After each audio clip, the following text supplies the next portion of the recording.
할렐루야. 오늘 하나님 말씀은 에스라서 9장 1절로 4절을 읽고 또 10장 1절로 4절을 읽겠습니다. 제가 오늘 조금 힘이 없어서 여러분 좀 그렇게 하시면 되겠습니다. 우리 함께 에스라서 9장 1절로 4절 우리 아유 너무 기네. 제가 한 절 읽고 한 절 교독하겠습니다. 제가부터 읽겠습니다. 이 일 후에 방백들이 내게 나와 이르되 이스라엘 백성과 제사장들과 레위 사람들이 이 땅 백성들에게서 떠나지 아니하고 가나안 사람들과 헷 사람들과 브릿 사람들과 여부 사람들과 암몬 사람들과 모압 사람들과 애굽 사람들과 아모리 사람들의 이 이스라엘 주변의 이방 족속들이죠. 이들의 가증한 일을 행하여 2절 그들의 딸을 맞이하여 아내와 며느리로 삼아 거룩한 자손이 그 지방 사람들과 서로 섞이게 하는데 방백들과 고관들이 이 죄에 더욱 으뜸이 되었다 하는지라. 내가 이 일을 듣고 속옷과 겉옷을 찢고 머리털과 수염을 뜯으며 기가 막혀 앉으니 이에 이스라엘의 하나님의 말씀으로 말미암아 떠는 자가 사로잡혔던 이 사람들의 죄 때문에 다 내게로 모여오더라. 내가 저녁 제사 드릴 때까지 기가 막혀 앉았더니 그 다음 5절부터는 에스라의 기도가 쭉 나옵니다. 10장을 읽습니다. 제가부터 읽습니다. 에스라가 하나님의 성전 앞에 엎드려 울며 기도하여 죄를 자복할 때 많은 백성이 크게 통곡하며 이스라엘 중에서 백성의 남녀와 어린아이의 큰 무리가 함께 그 앞에 모인지라. 엘람 자손 중 여히엘의 아들 스가냐가 에스라에게 이르되 우리가 우리 하나님께 범죄하여 이 땅 이방 여자를 맞이하여 아내로 삼았으나 이스라엘에게 아직도 소망이 있나니. 우리 같이 읽읍시다. 곧 내 주의 교훈을 따르며 우리 하나님의 명령을 떨며 준행하는 자의 가르침을 따라 이 모든 아내와 그들의 소생을 다 내보내기로 우리 하나님과 언약을 세우고 율법대로 행할 것이라. 같이 읽습니다. 이는 당신이 주장할 일이니 일어나소서 우리가 도우리니 힘써 행하소서 하니라. 아멘. 에스라서와 느헤미야서는 우리가 에스라서는 지금 새벽 기도 때 쭉 묵상을 하는데 에스라서와 느헤미야서는 이제 포로 이후에 풀려난 이스라엘 백성들이 다시 이스라엘에 돌아와서 성전을 재건하는 일에 힘쓰는 중에 있습니다. 왜 성전을 재건하죠? 흩어지고 무너져버린 이스라엘 민족을 하나님 앞에 다시 세우기 위해서입니다. 그런데 어느 정도 일이 진척되고 이제 하나님께서 약속하신 대로 새로운 이스라엘을 회복시키는 이런 때에 이 에스라서 9장과 10장은 에스라서의 마지막 장입니다. 9장 1절에 이 일 후에 하는 것은 그 앞에 성전이 이제 조금 아쉽고 부족하지만 그래도 어느 정도 규모를 갖추고 그리고 거기에 하나님 앞에 제사도 드리고 너무 감사한 시간을 보낸 다음에 바로 그 다음에 무슨 일이 일어났는가. 안타깝게도 에스라서 9장과 10장은 성전을 이제 재건하고 이제 거의 준비가 마무리된 그 아름다운 일 다음에 일어난 일인데 그 일은 충격적인 일이었습니다.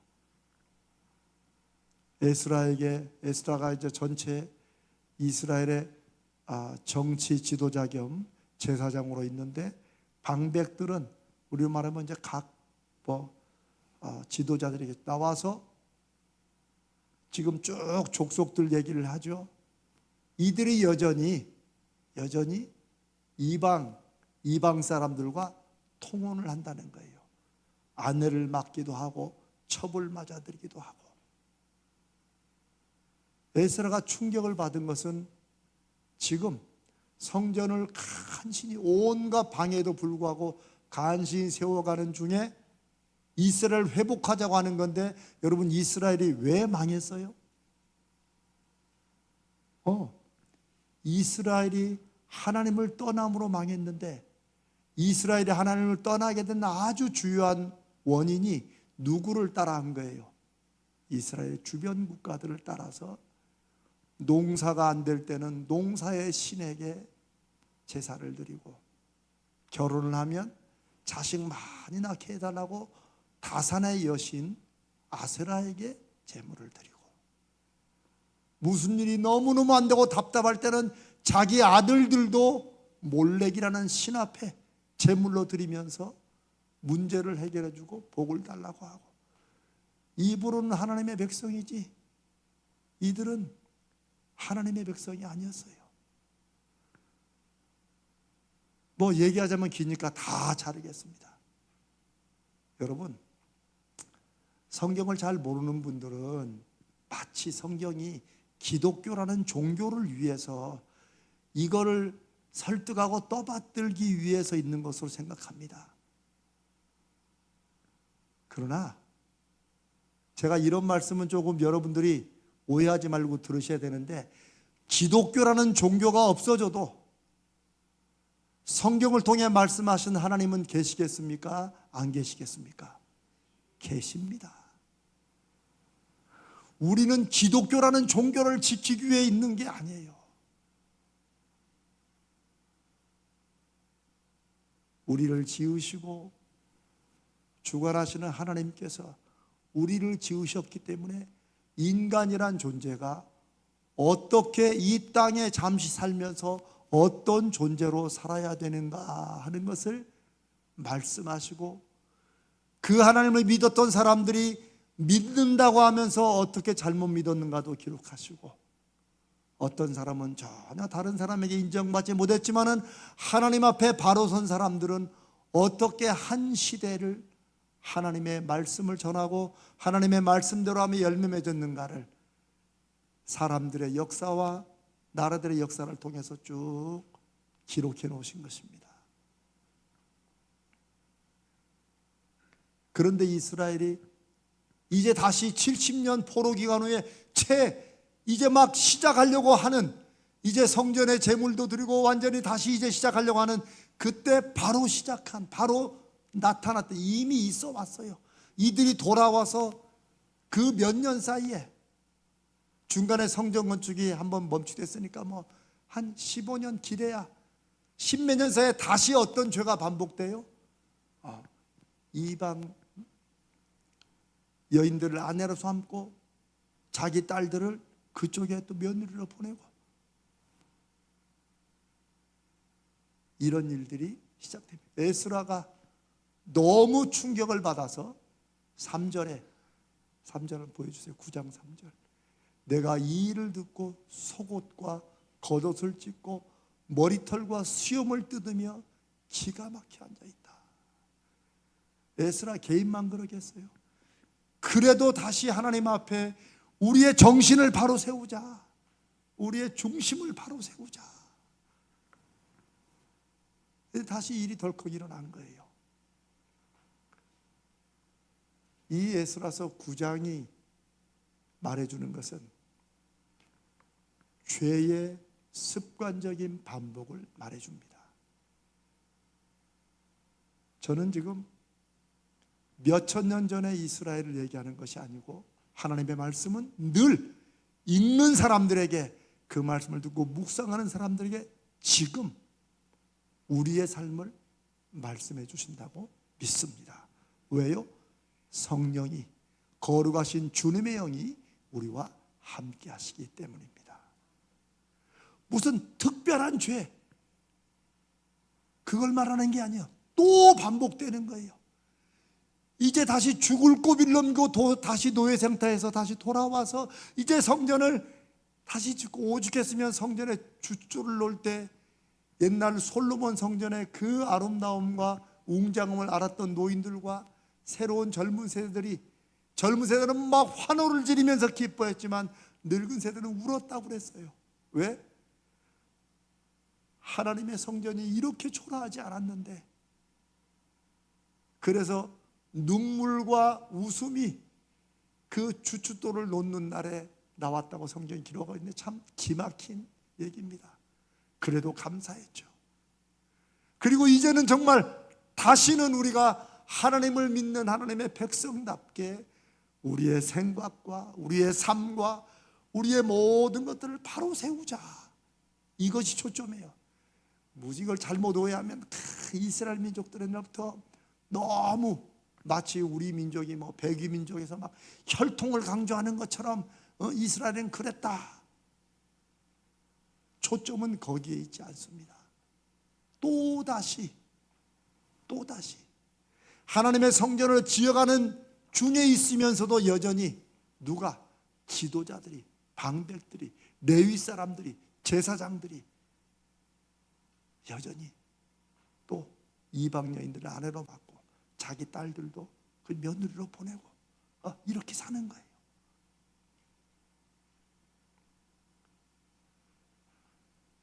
십장은 이 일의 마무리를 어떻게 지었는가를 얘기합니다. 십장은 어떻게 해요?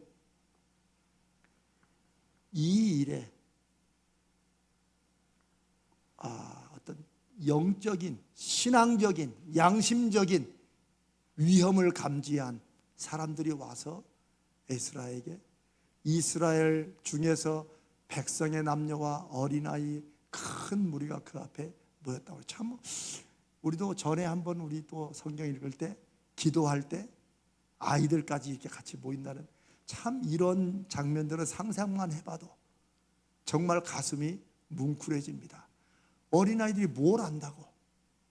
그러나 그 부모가 아이들을 데리고 하나님 앞에 선 거죠.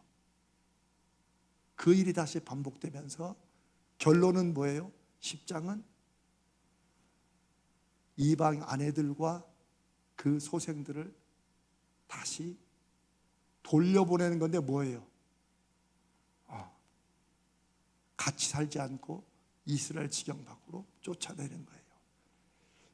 이렇게 생각할 수 있습니다.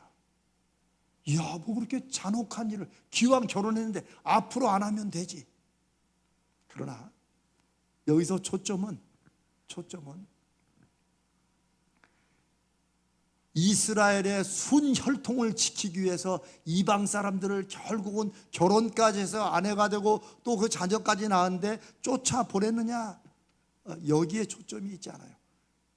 저는 오늘 우리의 초점을 몇천 년 전 이스라엘이 아니라 이 역사적인 사건을 통해서 하나님은 오늘 우리에게 무엇을 말씀하시는가, 여기에만 초점을 둡시다. 그런데 이들은 인간적으로는 참아하지 못할 일을 합니다. 저는 이걸 어떻게 여러분들에게 잘 설명할까?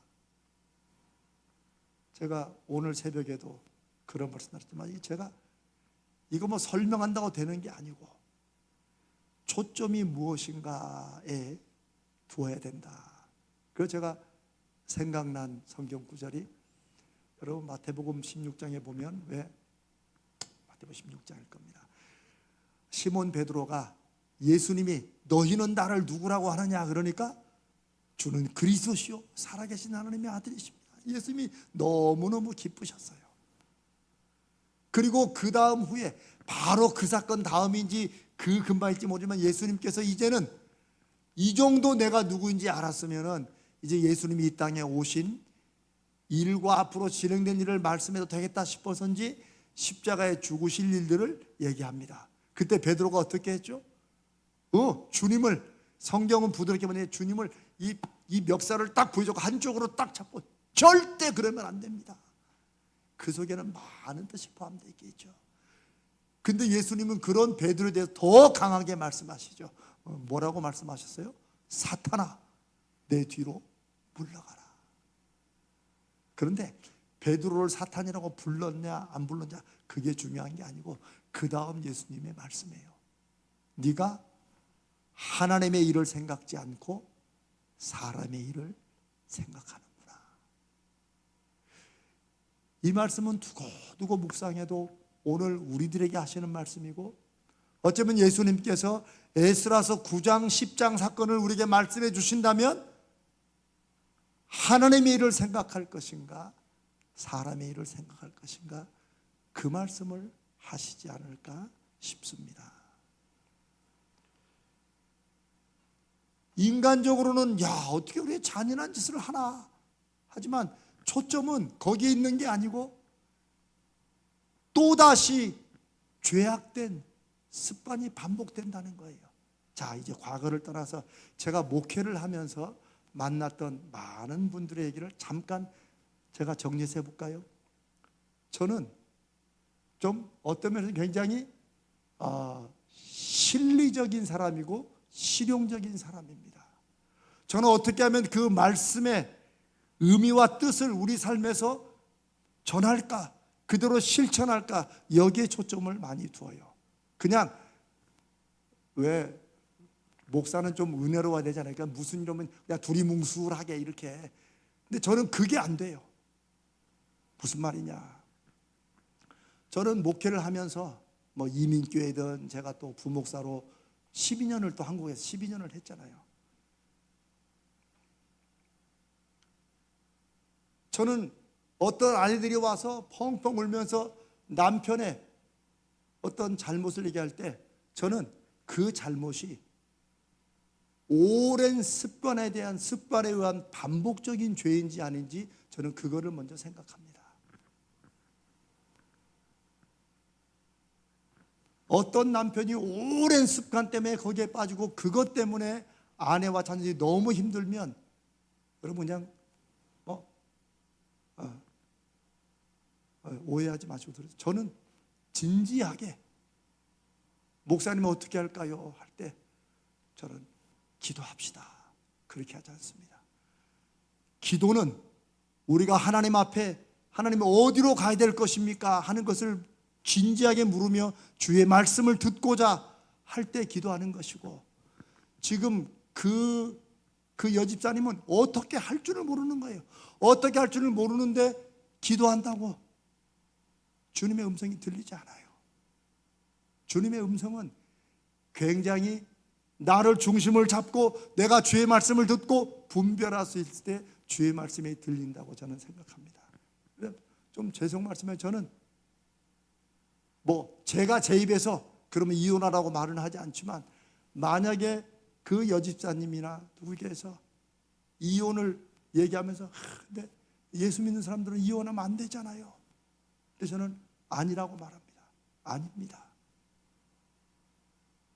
하나님의 딸이, 하나님의 아들이, 하나님의 형상답게 지음받아 하나님의 영광을 드러낼 사람이 남편, 아내, 가족 때문에 비인간적인 이런 삶을 계속 습관적으로 반복적으로 살아가면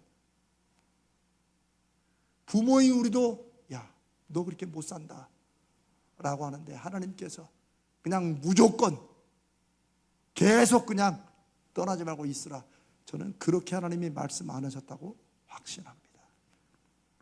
그래서 저는 그러면 이혼을 생각하고 저는 기도해 보라고 권면하기도 합니다. 좀 충격적이시죠? 어떤 청년들이 와가지고 부모 때문에 계속, 여러분 왜 요즘에도 왜 한 번씩 유명한 왜 연예인들이 왜 부모가 진 빚 때문에 이런 얘기 가끔씩 나잖아요. 그렇죠? 여러분 들으시면 모르지만 예를 들어 박수홍이라는 옛 연예인들은 그 형님이 매니저를 하면서 돈을 수십억을 그냥 혼자 쓰고 이런 일도 이런 일들이 연예인들만 있는 게 아니에요. 연예인들은 그나마도 드러나니까. 여러분은 좋아하는지 모르지만 저는 장윤정이라는 트로트 여가수도 굉장히 좋아하는데, 그 장윤정 씨도 그 부모한테 돈 때문에 휘둘렸던, 그런데 이런 케이스들이 유명한 사람들만 있는 게 아니라 오히려 평범한 사람들에게 더 많아요. 여러분들은 못 들으시고 여러분들은 그냥 알게 모르지만 우리 교육자들은, 목회자들은 그런 분들이 와서 상담을 할 때가 있어요. 그런데 그렇게 상담하러 오면서 굉장히 죄책감에 눌린 경우가 많아요. 왜냐하면 아버지 엄마의 어떻게 보면 악한 거, 죄를 얘기해야 되니까. 그래서 계속 하는 말이, 아우, 우리 원래 부모님이 그런 분은 아닌데요. 그 얘기를 계속 하면서, 그러면 저는 그래요. 그런 얘기 하지 말라고. 안다고.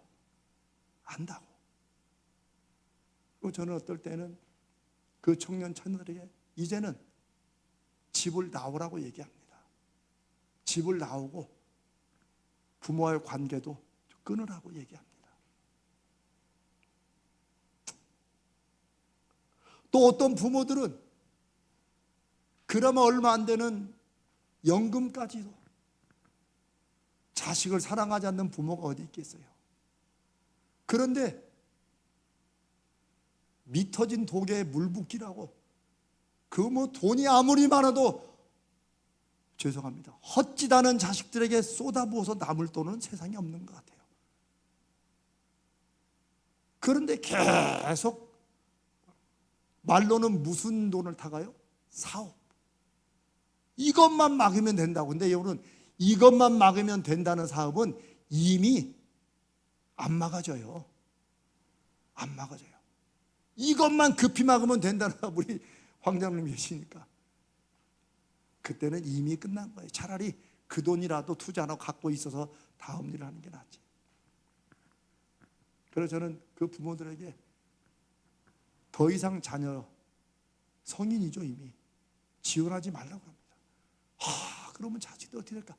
그거는 정말 하나님을 믿으면 하나님께 맡기고 자꾸 주는 게 마치 알코올 중독인 자녀에 계속 알코올을 주는 것 같고 마약 중독인 자녀에 계속 마약을 주는 것과 똑같다. 사랑으로 주지만 그리 주면 안 된다. 저는 끊으라고 말합니다. 끊어야 된다. 여러분 어떻습니까? 지금 에스라서 9장 10장의 그 사건이 더 충격적입니까? 이 목사가 하는 말이 더 충격적입니까? 똑같습니다. 죄는 새로운 죄가 있는 것 같지만 계속해서 반복될 때가 많아요. 우리 개인에게도 그렇고 우리 가정에도 그렇고 사회나 교회나 하여튼 이게 죄의 문제는 자꾸 자기도 모르게 또 반복된다는 거예요.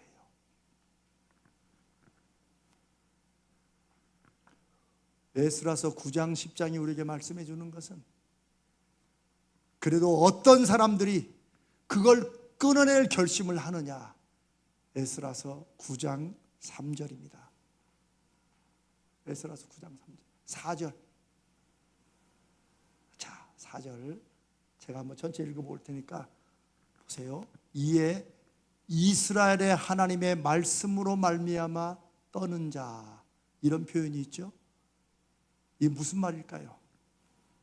이스라엘 중에 지금 모두가 다, 심지어 제사장들까지, 지도자들까지 다 첩도 하나씩 끼고 다 한편으로 성전 막 지어가면서 이제 우리가 한번 제대로 살아보자, 하나님 앞에 신앙을 회복한다고 성전을 지어가면서 한편으로는 뭐해요?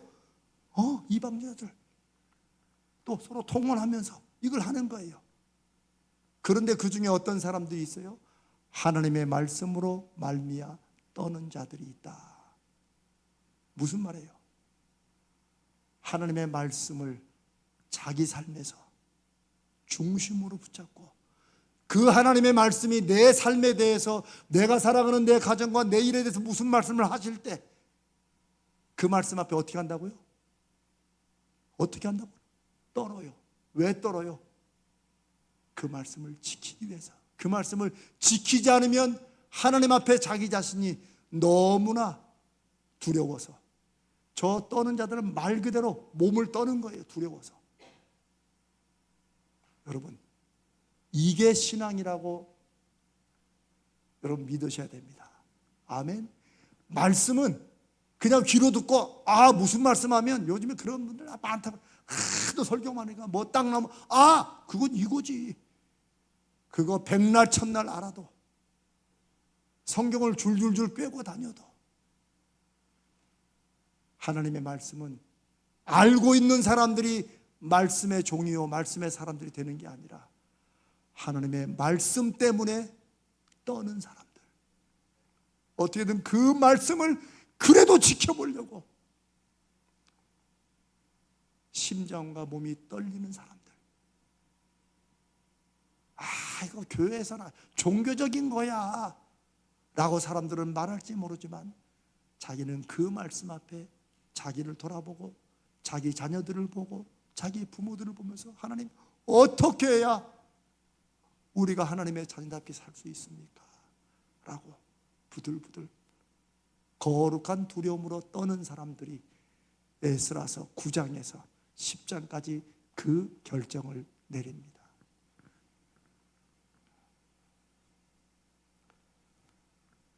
여러분, 어떤 사람이 기도의 사람일까요?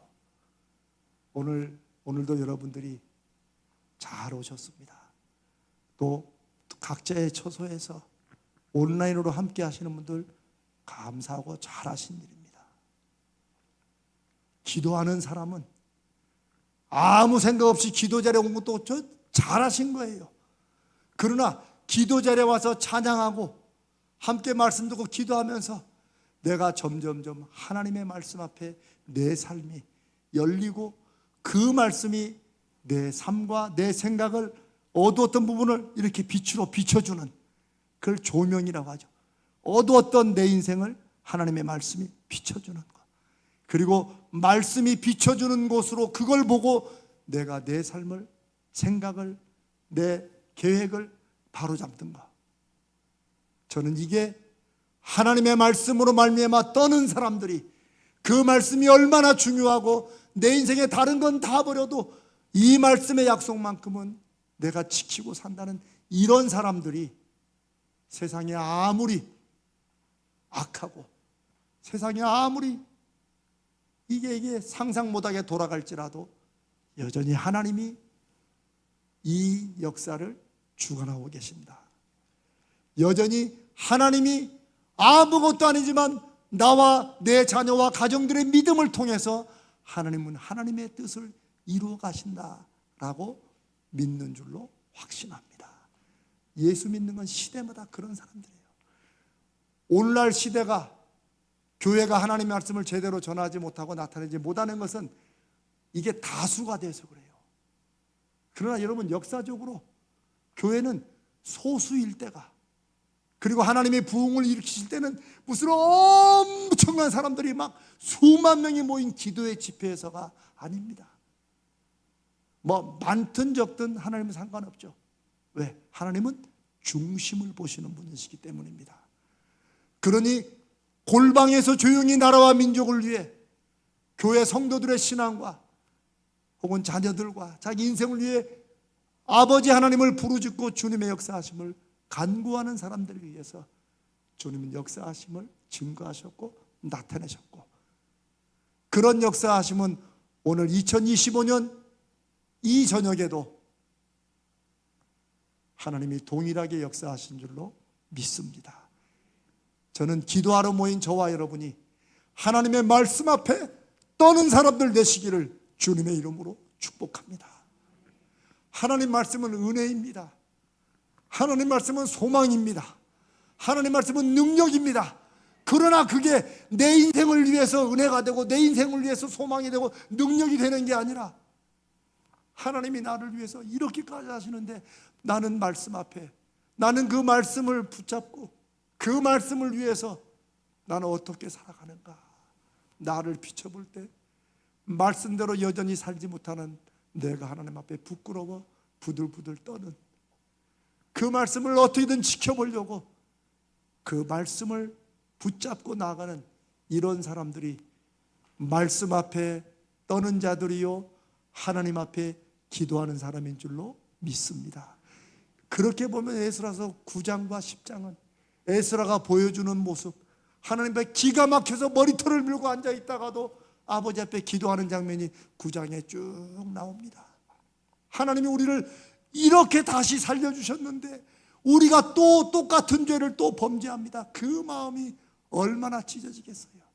그리고 10장에는 이스라엘 백성 중에 일부가 그 자녀들과 함께 모여서 지친 에스라에게 우리 중에 그런 일을 한 사람들이 전부는 아닐지 모르지만 그래도 우리부터라도 그걸 깨달은 사람들이 그게 죄인 것을, 그게 다시 오래된 죄악의 반복인 것을 깨달은 사람들이 인간적으로는 힘들고 인간적으로는 누가 볼 때 오해하고 잔혹한 일을 할지 모르지만 그래도 이방 아내들과 그 자녀들을 떠내보내기로 했습니다.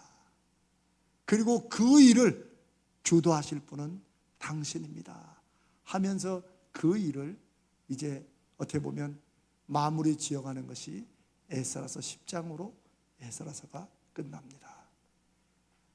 때로는 기도가 기가 막혀서 할 때가 있어요.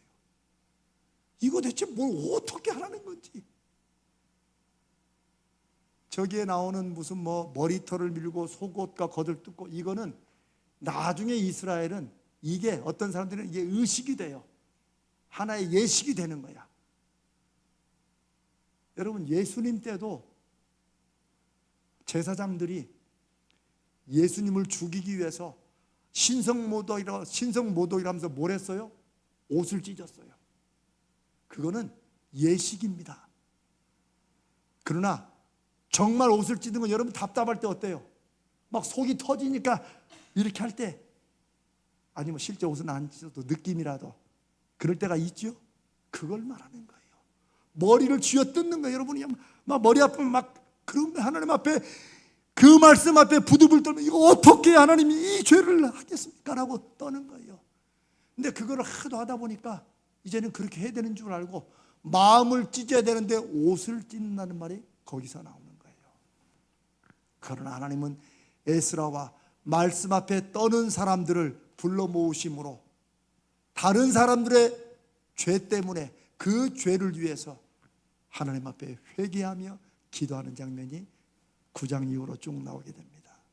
사랑하는 여러분, 저는 기도는 하나님의 말씀 앞에 떠는 사람들, 정말 그 말씀을 우리가 다 그 말씀대로는 못 살아도 한 번씩 그 말씀이 내 가슴과 귀에 들려올 때 말씀 앞에 내 영혼을 떨 수 있는 사람들이 하나님 앞에 진정한 기도를 할 수 있다고 믿습니다. 그게 에스라서 9장 10장이 우리에게 보여주는 또 다른 기도의 모습입니다. 사랑하는 여러분, 저는 이런 생각을 해봅니다. 성도도, 우리 성도들도, 목사도 마찬가지, 다 성도니까 세상 속에서 어떻게 보면 세상이라는 거센 물살에 이렇게 떠내려가는 것 같이 보일 때가 있습니다. 또 그리고 실제 그렇게 떠내려갈 때도 있어요. 근데 여러분, 물살이 아무리 거세도 살아있는 물고기와 죽은 물고기의 차이가 뭘까요? 물살이 막 거세게 막 홍수로 밀어쳐가지고 요 조그만한 피라미는 힘도 못 비고 막 물살에 막 떠내려가는데, 살아있는 피라미와 죽은 피라미의 차이는 뭘까요? 여러분이 알지만 차마 표현을 못하겠죠? 맞습니다. 살아있는 건 물살에 떠내려가도 곧 죽어도 떠밀려가는 게 아니라 뭐 하는 거예요? 헤엄치는 거예요. 그거 차이입니다. 죽은 피라미는 때로는 물살 방향으로 고개를 하고 있지만 뭐예요? 그거는 우연히 이미 죽어서 대가리가 그쪽으로, 대가리라네, 머리가 쪽 향한 거지 상관없어요. 물살에 따라 그냥 이리저리 되는 거예요. 겉모습은 똑같이 물살에 좌지우지되는 것 같지만 살아있는 물고기는 헤엄을 칩니다. 때로는 물살과 같은 방향으로 흘러갈지라도 헤엄을 치는 거예요. 저는 이것이 하나님의 말씀 앞에 떠는 사람들, 하나님의 말씀을 가슴에 품고 시대를 보고 세상을 보고 자녀를 보고 가정을 보면서 교회를 보면서 눈물을 흘리고 머리를 뜯을 수 있는 사람들, 이런 사람들의 기도를 하나님은 오늘도 들으시고, 그런 사람들이 몇 사람이든지 간에 그들을 통해서 시대의 물결을 때로는 거슬러 가게 하시고 물살을 헤치고 하나님의 뜻을 시대에 전하는 하나님의 도구로 쓰신다고 믿습니다. 너희는 이 세대를 본받지 말라 하는 로마서 12장 2절 말씀, 우리가 모르는 사람이 어디 있습니까? 이 말은 언제나 시대나 세대와 반대로 가라는 말씀이 아닙니다. 때로는 그 시대의 흐름처럼 우리도 거기 섞여가지고 잘 구분이 안 될 때가 있어요. 그러나 말씀드렸죠, 살아있는 물고기는, 살아있는 믿음의 사람은 세상과 같은 방향으로 갈지라도 늘 중심에 무엇을 살펴요? 하나님의 말씀을 살펴본다는 것입니다. 잠깐 졸 때도 있어요. 잠깐 잘 때도 있죠. 여러분 마태복음 25장의 열 처녀 비유 보세요. 다 기다리다가 또 다 잡니다. 왜? 피곤하니까. 그러나 슬기로운 다섯 처녀는 뭘 하고 있어요? 기름을 준비했어요.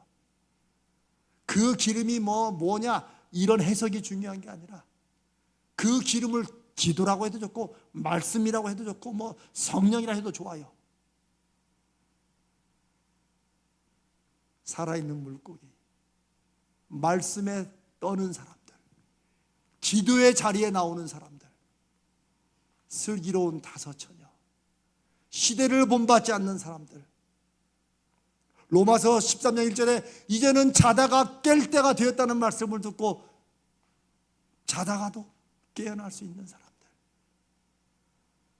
오늘 저와 여러분의 기도 자리는 그런 기도의 시간이 되시기를 주님의 이름으로 간절히 축복하고 소망합니다.